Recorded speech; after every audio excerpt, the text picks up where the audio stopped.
Welcome back, one and all, to another day here at the Damage Report with me, John Idarola, and joining us, the Galaxy Brain, Ben Carollo. How's it going, Ben?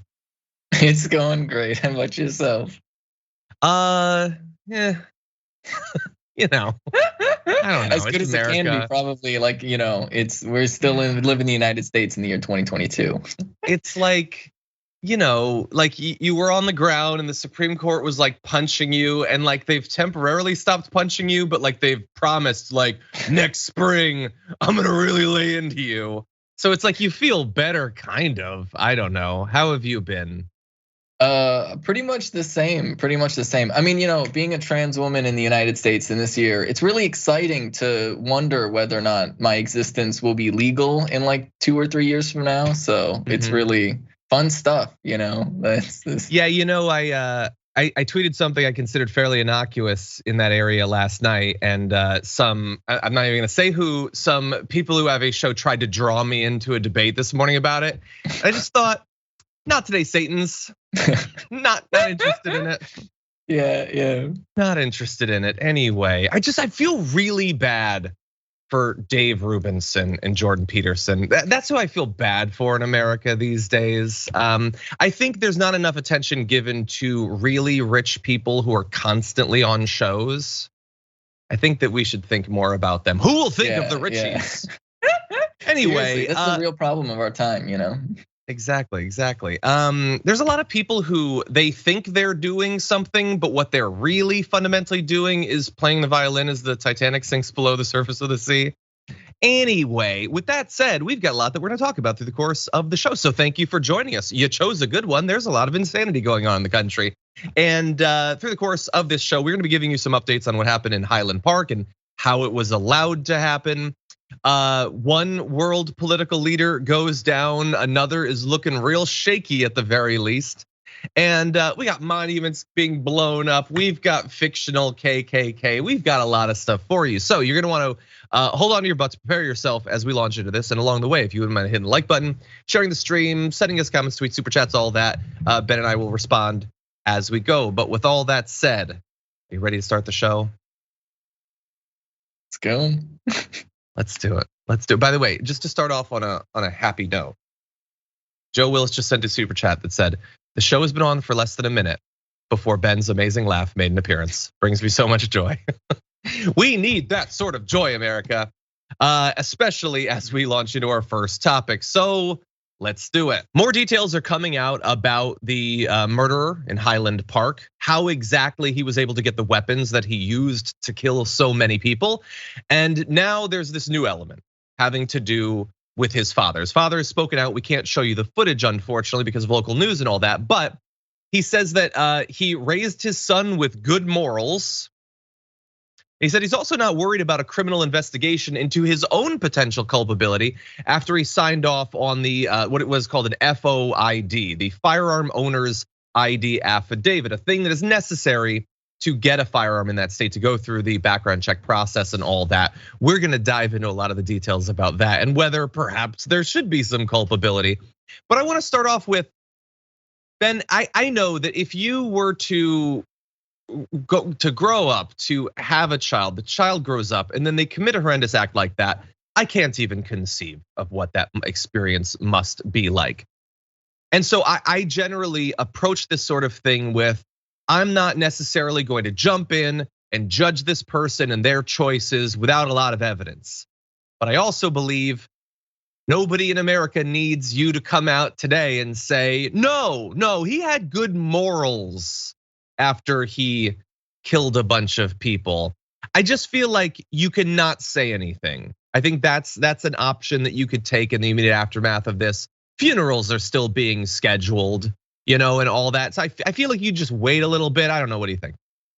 Yeah, I mean, when you have a family member that does something like horrific, right? Like, Like we shouldn't be like going to people saying, we demand that you condemn like your family member, but like also be respectful and just maybe shut up, right? Maybe shut up, maybe like visit them when they're in jail if you really care for them, and then kind of just like leave it at that and recognize that like, wow, this is somebody that I care for and they did something that is absolutely undefensible and horrific and nightmarish. If you still feel like you want to maintain a relationship with them, that does not require you to defend them in any way, shape, or form. It especially doesn't require you to make public statements about their supposed good moral character. It's I think that speaks to sort of another level. I mean, there's like a whole layer to this. Like, look, in our society, we view racism as something that's just this normal background baseline thing. If there's some edgy teenager saying the N-word on Xbox Live, like you have a lot of parents that are like, well, that's just kids being kids. And in this case, we're seeing this to the extreme degree. Yeah, 100%. And I get that maybe he's just trying to say that like I tried to raise him with good morals, but again, look, I know that you got to be feeling really defensive or whatever, but this really isn't about you. You don't need to make it about you. And the issue isn't about what message she's putting out. It's about the choices that were actually made, which, understanding that all of what we're about to dive into is preliminary. It is possible that some of this could be nuanced or whatever, but when you start to look into it, it's looking like, hey, maybe something could have been done. Because a lot of people are pointing out that there are versions of red flag laws in that state, and oh no, they failed. Some on the right will then say, well, then there's no point in having them. That's insanity to me. And also, by the way, they don't even want them to exist. So when they're critiquing their effectiveness or whatever, understand that they don't want them to be there. The issue is, damn, this person for whom it seemed like there were so many outward signs that they were someone who might commit an act of violence, it didn't catch them. But maybe it should have. Maybe if people had been responsible, if they had done what they should have done, it could have. And to that, I'm not purely hypothesizing. Let's dive into what actually happened. So as we pointed out in the intro, the father in this case, Bob, sponsored his son's firearm owner's identification card 2.5 years ago. This is despite the fact that there had been 2 instances of police being called to their home over threatening behavior. And we're gonna describe what those actually look like and try to figure out, using common sense, would you, following these instances, have made it possible for your child to buy a gun? So the Illinois police are saying, based on when that application came in January 2020, there was insufficient basis to reject it, okay? That, again, could be nuanced. Maybe they knew more than they're admitting to. But for right now, we're gonna focus on the dad. So the dad at the time knew that police had been called to their home twice earlier that same year because his son had threatened to kill himself and the rest of his family. Back in April of 2019, an individual contacted the Highland Park Police Department a week after learning of the son's attempted suicide. And months later, in September of that year, a family member reported that that kid had a collection of knives and said he was going to, quote, kill everyone. The police responded to this. They went to the residence. They removed 16 knives, a dagger, and a sword from the home. At the time, though, they said there was no probable cause to arrest and no complaints were signed by any of the victims. Now, all of that being true, knowing that your son has talked about suicide, has talked about killing other people too, to then make it possible for them to buy a gun, that's already enough for us to have a major issue with. But look at this added detail. Apparently, the father claimed that all of those knives were his, and they were being stored in the individual's, the son's closet for safekeeping. Based upon that information, the Highland Park police gave the knives back. So not only were the threats to self and others potential cause to trigger red flag laws, assuming someone around this person lets the authorities know, but to effectively cover up who owned all of those weapons. The fact that at least a knife and sword arsenal had been accrued, for you to actively deceive the police, to make it impossible for them to do their job and to weed out people who might be a threat of violence. Ben, that's where just saying the red flag laws failed is not going nearly far enough. Why did they fail? Well, they failed seemingly because the father caused them to fail. He hid evidence. He made it possible for this kid to get those guns.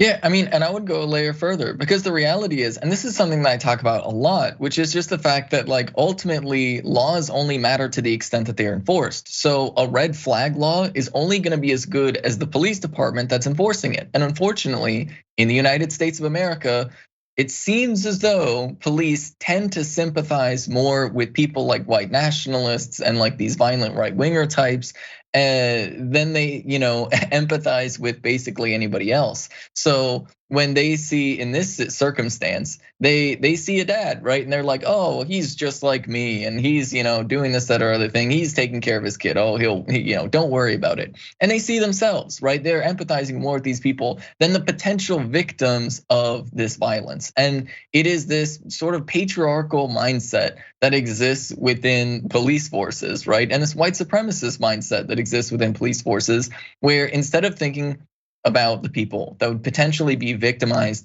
by individuals like this person who later, committed a mass shooting, they're thinking about how much they relate to these individuals. And so fundamentally, these red flag laws are not gonna make a difference unless we also pair it with like real reformation and restructuring of our policing system. Yeah, and also like definitely structurally in terms of law enforcement, yeah, but also I think we can all agree that this father, I think, objectively made a lot of mistakes at the very least. And those mistakes, plausibly a line can be drawn between that and people losing their lives. I don't think the father needed any guidance or training to have done the right thing in these cases, but I think we also socially and culturally could start to let people know to maybe be on the lookout for this sort of thing, not just to stop mass shootings from happening, but to be, I don't know, a little bit more compassionate about the people around you. We live in very difficult times and they're only getting worse seemingly on a daily basis. Maybe we should start to watch out for each other. In this particular case though, I want to raise one additional point. There's a few other things we're gonna dive into, but one is, and maybe this is a failing of mine that I respond so often and repetitively to stupid points that I hear constantly. So this killer had a bunch of knives, a sword, and all that, and then went through the trouble of getting this FOID, doing the background checks, and getting a gun. Now, the system failed and didn't weed out the person at that point, but plausibly it could have. They could have, in the process of doing those background checks, looked into this person more and maybe stopped them from committing their crime. So why did the shooter go to all of this trouble to get the gun when some people will assure us they could have killed as many people with the knives they already had, the sword they already had? If those weapons were just as deadly, why to go to all the trouble and expense and potentially be discovered and stopped from committing your evil acts in getting the guns? Of course, reasonable people understand that because they couldn't have possibly done the damage that they did with a knife or with a sword. But just in case there's an idiot watching this, I wanted to respond to that. By the way, additional details being revealed. Apparently, the Highland Park shooter also seriously contemplated doing a shooting in Madison, had like driven there and then contemplated, but apparently decided that they hadn't done enough planning at this point or something like this. So there could have been an even higher death toll before this person was eventually discovered. So I guess, Ben, at least there's a little bit of good news that didn't happen. This person could have, gone out in a misplaced blaze of glory, shooting even more people. It's good that at least that was stopped at some point. Yeah, but I mean that really just speaks to like the failures that existed. Everything, like everyone failed, right? Everyone failed in this instance, right? Like the parents failed, the police failed, like everybody failed in this instance because there were clearly warning signs. There were clearly things that led up to this. I've even seen like reporting that he had got kicked out of a synagogue previously because they thought he was suspicious, right? And so like these types of things, right? They're like plenty of warning signs, but unfortunately, our society, when our systems of enforcement see a young white man doing things like this, they're more likely to be like, oh, well, but think about like, oh, maybe he's got a hard life or like this, that, or the other. Maybe he was bullied or whatever. But no, actually, when things like this happen, you actually need to like step in and do something and not just mope around and try and empathize with the person. Exactly. Yeah. No, who had a hard life? The victims and the victims' families and friends. They have a hard life. Who has a hard life? Virtually everyone on some level has a hard life. As far as I know, you Ben, you've never you've never shot up a place, right? Yeah, exactly. I never shot up a place or whatever. I don't think that's asking too much.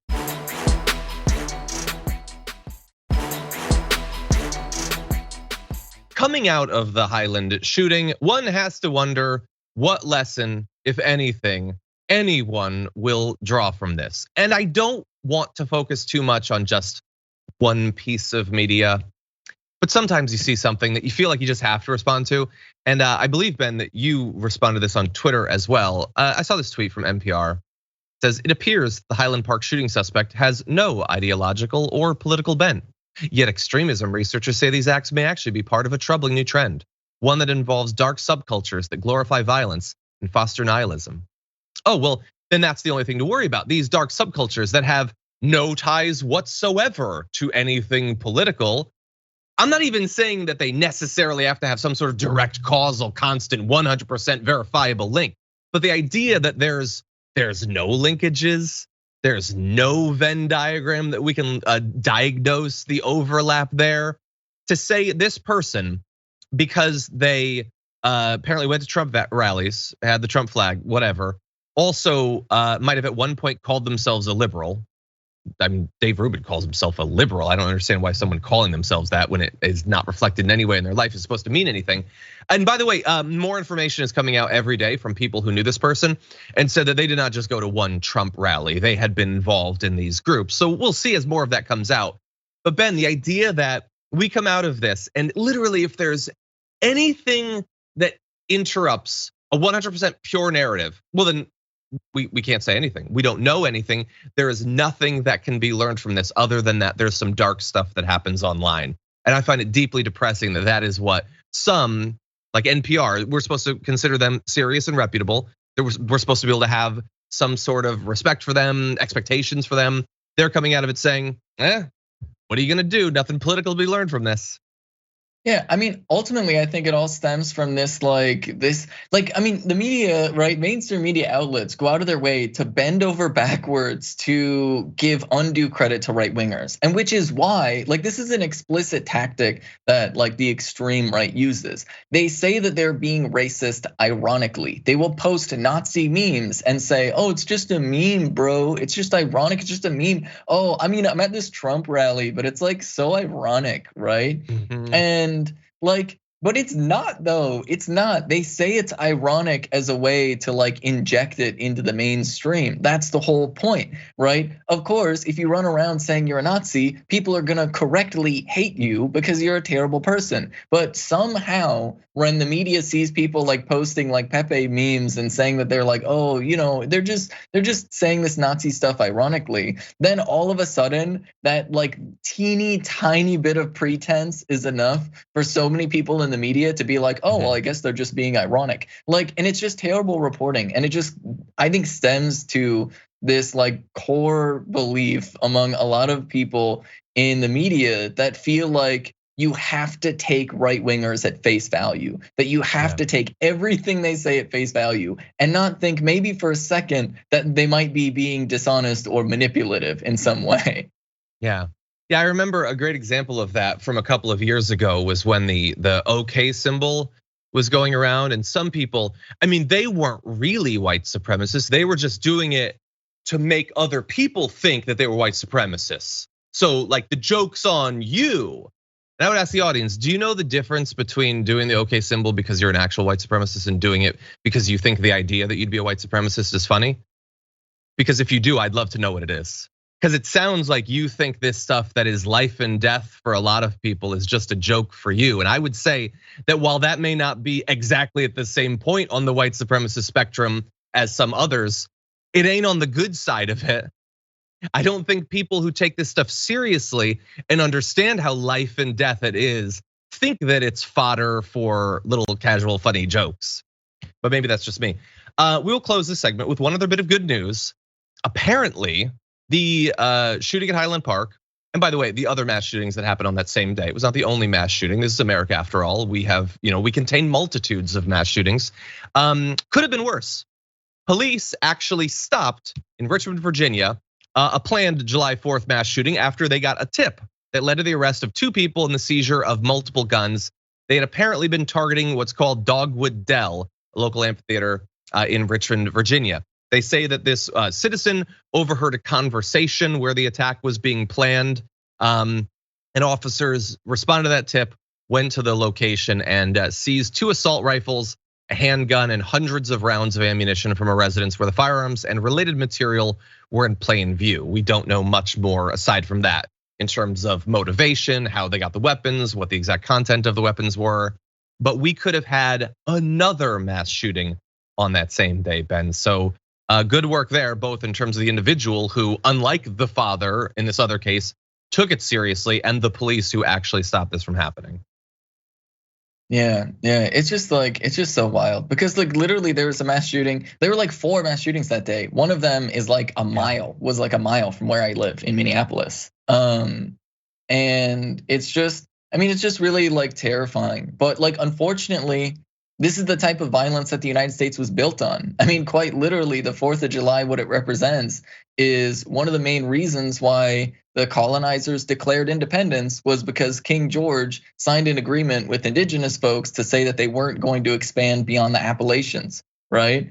And that agreement apparently enraged the founding fathers so much that they declared independence just so that they could keep expanding their genocidal program. And so the unfortunate reality is this is reflective of some of the roots of like American society that we've never really dealt with. 100%. Yeah. And look, you mentioned earlier, we probably should have also thrown this in with the NPR thing, but you mentioned that this person clearly there was aspects of clear murderous anti-Semitism as well.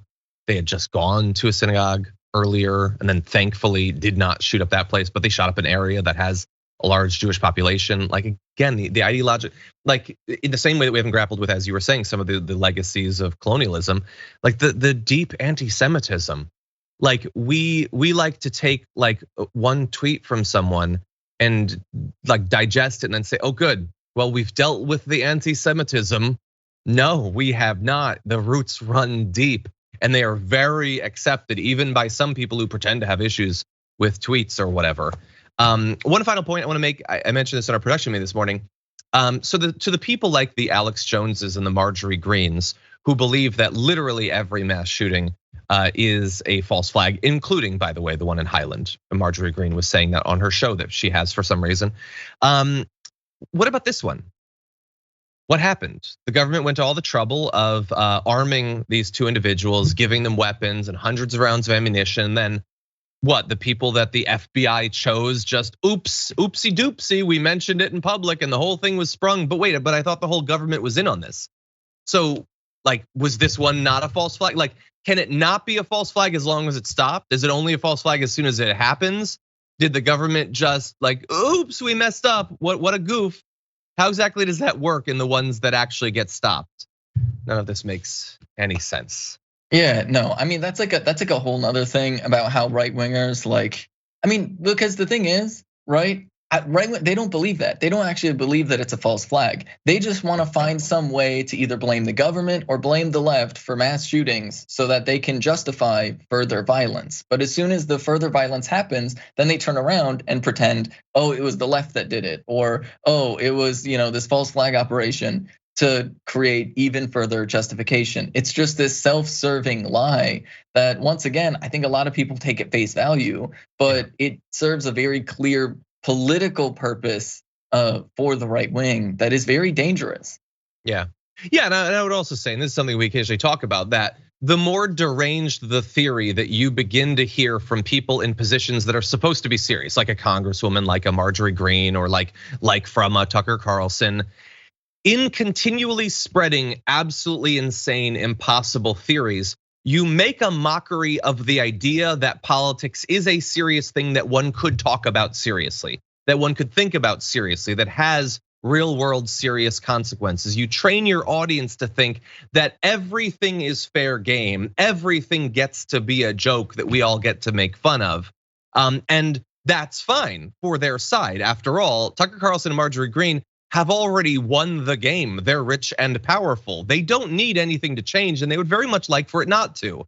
But if you are someone for whom you have not yet won, that you have been left behind, that you are losing ground economically, things don't get to just be effing games to you, because you can't win playing games. It has to be serious. We have to identify actual problems. We have to figure out the solutions. We have to actually persuade people to do them. We have to be serious, and all along the way, they make a mockery of the idea that any of this even could be serious.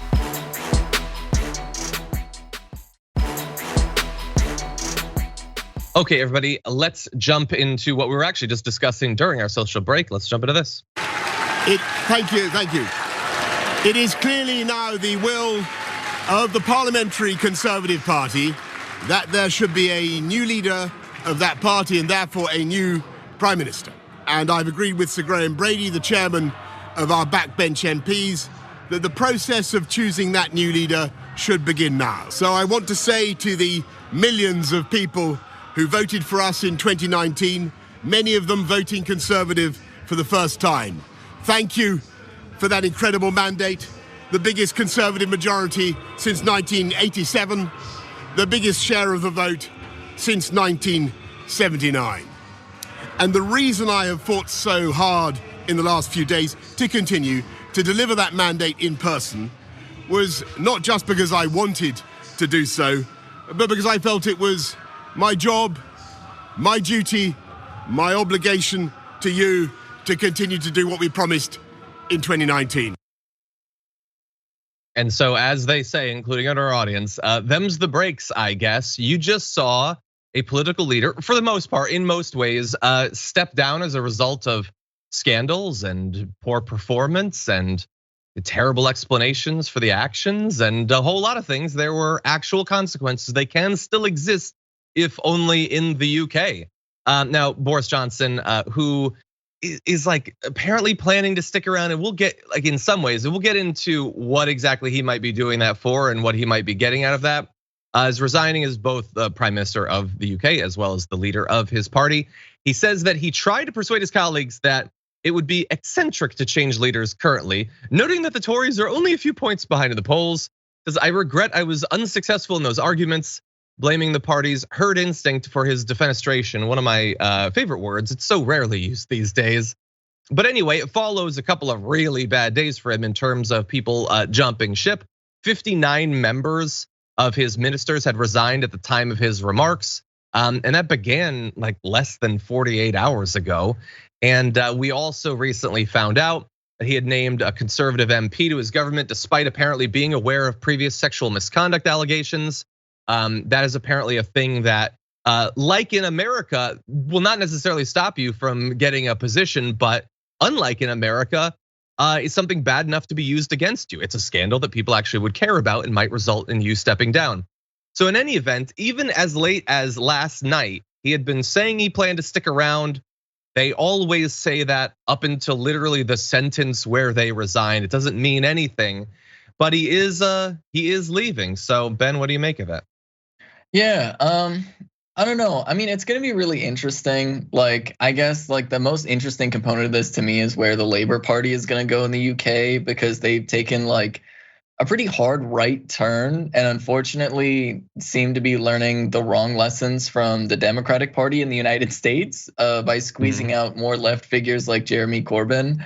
And I think this might be an instance of Labour failing upwards. I'm afraid they might take this as evidence that like it was like a good idea to sort of squeeze out the more left elements within their party, as opposed to just recognizing it to be the failure of the Conservatives in the UK and purely the failure of the Conservatives of the UK. So maybe they go into this sort of brinksmanship that we see in the United States, where the left and right both challenge each other to see how terrible they can get. That'll be fun. Yeah, no, I think that that's a good read. Look, I would say, I guess to some extent, this is good, I suppose, as a counter reaction to even the historic wins that he was talking about there. By the way, I get that you would do this, what he said at the close of those remarks that we showed you, but it feels a little bit less deranged, but a little bit Trumpy to me. Like, you're stepping down right now, dude. So like pointing out that things had gone well for you just a couple of years ago, that makes it worse, not better.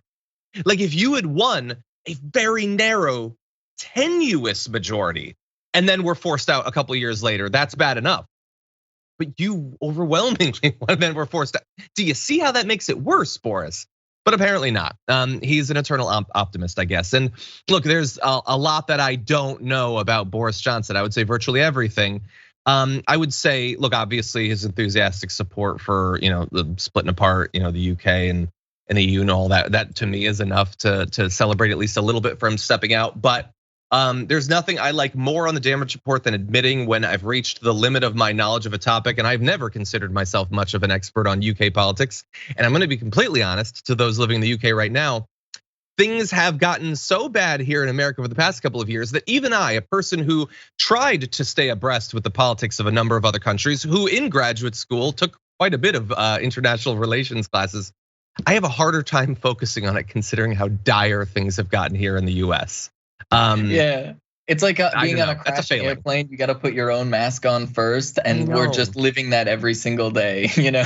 It's like, and it's a bad thing, by the way. We need solidarity, across now more than ever, probably. And so it's an impulse that I try to fight. But anyway, really fast, I want to give you a couple more details, just that we've got prepared and that I think are fun. Asked who should replace him, one MP said, anyone. My mom is free. I love that. Anyway, and then finally, oh God, I love this so much. So why stick around as like caretaker or whatever for a few months until September, until October, or whatever the timeline is supposed to be? Well, they say one potential explanation is that he and his wife want to host a party at Chequers, this like 16th century manor house. It's owned by is that why? That couldn't possibly be why. It's so small-minded, it's so personal. That couldn't possibly be. Well, no, that actually tracks. I could sort of see that. I could see Trump doing that here. Why not? Sophie is saying the invitations have already been sent, John. Well, then I guess sure. Then in that case, I mean, you can't reschedule. You can't. Aren't they digital? Couldn't you just update the location? But apparently that's why. And I assume that right now, I mean, there is a scramble going on both inside of the Conservative Party and then obviously, as you were pointing out, in the opposition to put something together. It's going to be interesting to see where that goes. Any other thoughts? No, I don't know. I just think that's funny. That's just so funny. But like, we gotta have a party first, right? We gotta have a party first. Real priorities right here. You can tell, he's somebody that was always prioritizing the average working class person in the UK, Well, it is sort of perfect, specifically for Boris Johnson, that if this is the reason, then it would be his dire desire for a massive party that would be causing him to stick around, considering the scandals and all that. But that said, we do want to, we've given our perspective on this development. We want to give the American rights perspective. So to that end, here's a bit of conversation from Fox and Friends about this. What has happened over the last number of months and years is the British people did not trust him. He would say one thing and would do something else, and then it would pop up in the tabloids. And then with this thing, it's a question of integrity. He has refused to go, even though people have been calling for him to hit the pavement for a while. Yeah, and if there's one thing that Fox and Friends can't take, it's a politician who has received a clear message from the voters that they're not wanted anymore, just trying to stick around. They won't accept that, Ben. It's literally it's the Spider-Man meme, right? But that's all of politics right now. I feel like all of politics in the UK and the United States is just the Spider-Man meme where everybody's pointing at each other. And if it's not that, then it's the hot dog costume. It's we're trying to find the guy who did this. And that's just the entire political atmosphere right now. Yeah, and it's like some might say, well, you got to be fair. What about the Democrats? Okay, well, what about? First of all, we're going to be talking about Biden in just a minute, but seemingly nobody wants Biden to run again, and he's not getting the message. They don't care. They're in it for themselves. They will stick around as long as they want. And along the way, the responsibility that we would have, I would say, in our capacity, and also people like Fox and Friends, is to maybe like understand the context a bit, identify differences, and similarities. So for instance, if people gave a huge mandate to Boris Johnson and then started to have an issue with him because of his weird scandals, need to party constantly, which gives across the idea that he's not taking things seriously, giving a strong signal to the voters that he doesn't take sexual misconduct among the people in his employ seriously, not taking COVID seriously, and also making a weird and self-destructive break with the international community. If they've started to decide that all those things are bad, in the UK, maybe we can understand that people might not like it here in the US either. And so if you're shocked, Doocy, that the people could turn on Boris Johnson, maybe it's not so impossible to imagine that they would turn on Trump for basically those exact same reasons. I don't know. Any other thoughts about it? That's I don't know. That's impossible. Like that sounds like pretty radical stuff, John. I don't know. I don't know if it makes sense. I don't know. We'll have to look at it.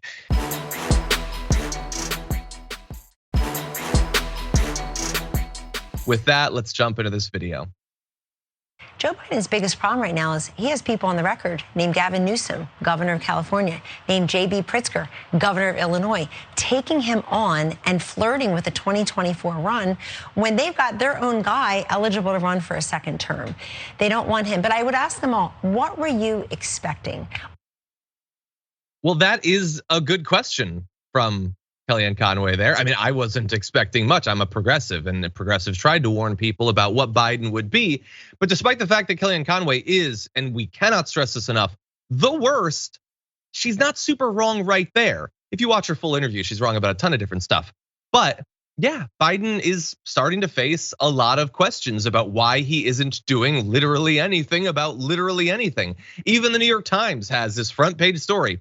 Biden promised to stay above the fray, but Democrats want a fighter. And in it, they have a lot of sources, some anonymous, some willing to identify themselves, that are being highly critical of Joe Biden for not rising to the challenge of literally any challenge, and seeming to believe that after 40 plus years of fighting as hard as he can to become president, he should spend the 4 years of what will likely be his only term as president doing literally nothing except trumpeting how limited his powers are and how everything is really up to the Supreme Court, the Congress, the state legislators, the DOJ, whoever.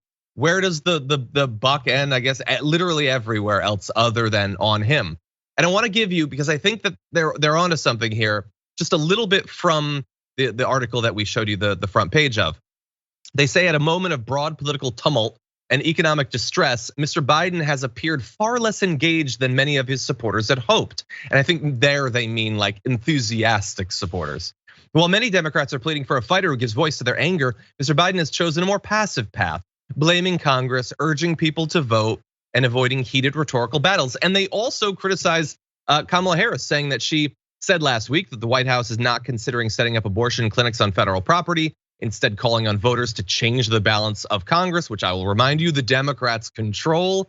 The administration is also not considering a push to expand the Supreme Court. But we could go beyond even what the New York Times is willing to identify. They're really trying not at all, basically, on their infrastructure bill to reinvigorate it. I think they're gonna like do another thing on drug prices or whatever, that'll fail. They're not reassuring people about inflation or about gas prices. They're continually punting on doing something about student debt, even though he has unilateral ability to solve that problem. Any discussion of raising wages has gone out the door. He's not reassuring anyone about voting rights or the Dems doing anything to protect the people's access to actually vote. And in terms of people's rights, it's really up to whatever the conservative supermajority on the court decides it should be, because they're not going to reform the Supreme Court. So a lot of people have big issues with Joe Biden. Ben, the question is this getting to him? Will he actually change? Can he actually change in the face of this pressure? I mean, look, we got to rip the Band-Aid off. This is what Joe Biden wants. This is what Joe Biden has wanted his entire career, right? He spent tons of time, right, trying to overturn Roe v. Wade. He's spent tons of time trying to make sure that people can't declare bankruptcy on their student loans. He spent tons of times like putting in place the exact measures that led up to this, right? Talking about the hot dog man meme, that's literally this. Joe Biden created this, right? Like the difficult position that Joe Biden is in right now is he has to figure out a way to pretend that he's unhappy about everything that's happening, right? Because he has plenty of power to deal with all of these problems. He just likes it. This is what he wanted. And what Kellyanne Conway said, shockingly enough, is 100% correct. To all the people who are telling me that it was such a brilliant galaxy brain strategy to vote for Joe Biden of all people in the primary, what were you expecting? What else were you expecting? We were the ones who were told that we were dividing the party or we're gonna cost the Democrats the election by correctly pointing out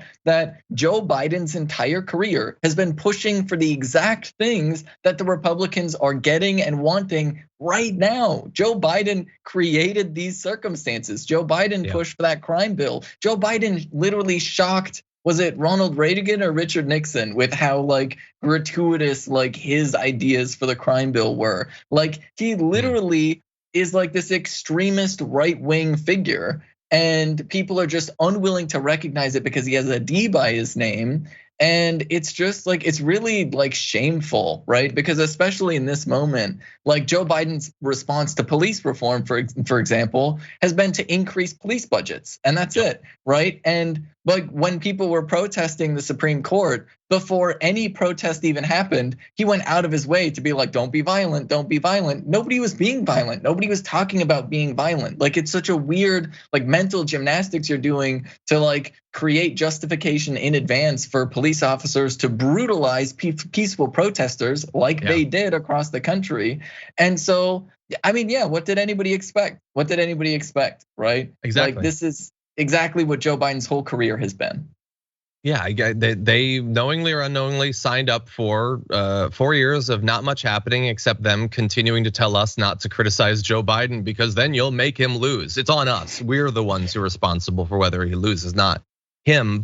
And again, like it doesn't matter if we get any credit, and we won't clearly, but can we stop for 1 second and acknowledge that we were right fundamentally, and that we weren't just right in hindsight?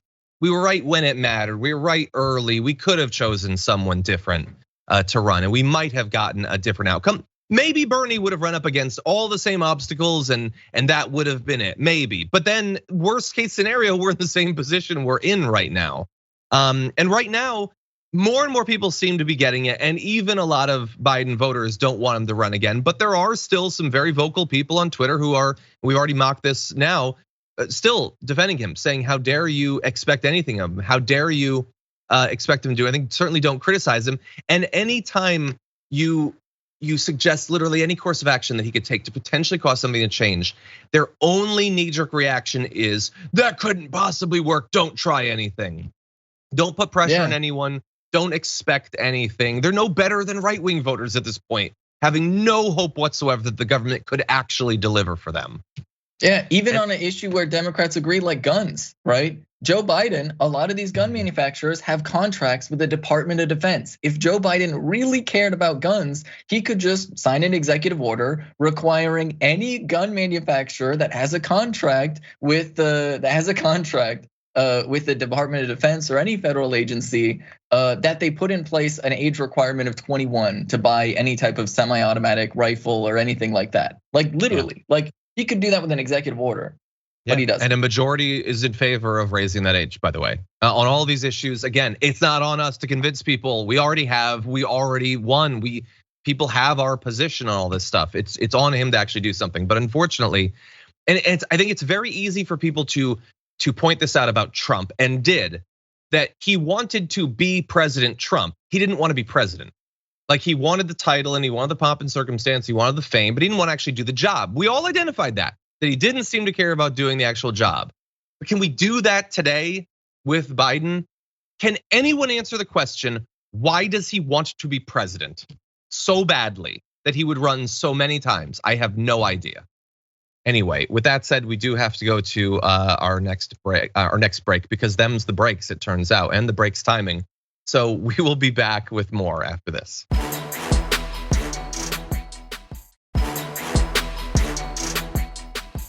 Welcome back, everyone. Okay, let's get into one of the weirdest things we're gonna talk about all week, starting with this.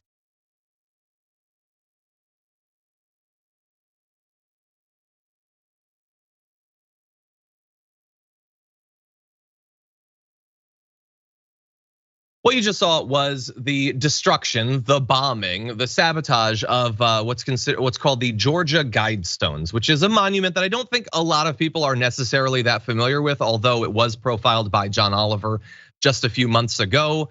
Someone apparently blew it up, destroying one of the Guidestones and damaging the other so badly that they were almost immediately demolished, supposedly for safety. I want to give you a little bit more information about the monument that was attacked.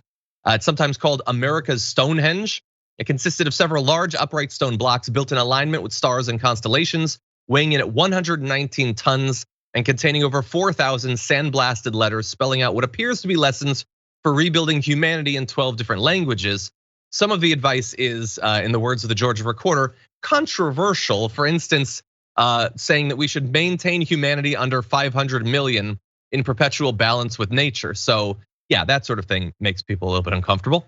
It's a bit eugenicsy. But anyway, they were built back in 1980, commissioned by a mysterious man who used the pseudonym R.C. Christian. We don't actually know exactly who it was, even at this point. But at some point during the night yesterday, someone detonated an explosive device there that is currently being investigated. Footage at the site apparently showed a car. They don't yet, as far as we know, have any suspects. They are searching for them now. But as we will get into, Ben, the thing that makes this even more interesting is that there has always been this weird aura around this, the mystery of not knowing who it is that set it up. But it has also been the focus for many, many years of conspiracy theories, largely coming from the right, that this is some sort of satanic monument or something like that. And as we'll get into, it has very recently been the target of these conspiracy theories, leading directly up to its bombing. But what do you make of it? I don't know. It's such a very American thing, right? I don't know. It's so wild because especially when it comes to conspiracy theory stuff, you'll have a lot of people who will do things that are intentionally weird or nonsensical, and then people will start making conspiracy theories about it being profound or something. But a lot of the times it's just some weird shameless attempt at being profound, right? Or being cryptic for no reason, because so I don't really know. I don't know. I don't really know where to place this. Where there's just seems to be different crowds that sort of feed off of each other, where they're intentionally cryptic, and then they're oh, that's why it's actually this, that, or the other thing, when it's really just nonsense. But I mean, I don't really know enough about this to know that that's exactly what it is. Yeah, so, but here's the thing, and here's why I'm so focused on this, and why I wish we had way more time to talk about this. But by the way, I want to immediately just mention Candace Taylor is one of the candidates recently, this Trumpist candidate, who had been talking about how one of her promises if she got into office was to demolish the Georgia Guidestones. After this attack on them, she tweeted, "God is God all by himself. He can do anything he wants to do. That includes striking down satanic Guidestones." Well, in that case, wouldn't it have been powerful enough to not have them ever be set up in the first place? But anyway, I get that the political stuff gets weird in that it seems like some of this stuff they'd kind of like. It's white supremacy and all that. At the end of the day, this is someone who blew up a monument because of conspiracy theories that they believed about it. And I would argue that someone who is willing to blow up a monument is in theory willing to blow up other things based wholly on evidence-free conspiracy theories. They were told that this is a satanic thing, so they decided to blow it up, which means that we now have on the run a person who can make and use explosives who believes the conspiracy theories they read online. So whether the political stuff gets a little bit complicated, but I feel like people aren't taking this seriously enough, that a conspiracy theory from the internet led to a thing being bombed. That seems significant to me. I don't know. Any other fast thoughts? Yeah, no, 100%. And this is I mean, the way that these conspiracy theories, one of the reasons why conspiracy theories are so popular and dangerous in the United States is basically because people in the United States, a lot of our popular media presents this idea of anybody saying that the world could or should be a better place. That is to say, anybody that's on the left that wants to change society is secretly this demonic villain that wants to control your life. But at the same time, people see and feel the impact of right-wing policies. And they're like, this is miserable. This sucks, right? Unfortunately, we're about to run up against our hard out. Maybe we'll talk a little bit more about this on the other side of our break. We do have more show coming, so don't go anywhere, anyone.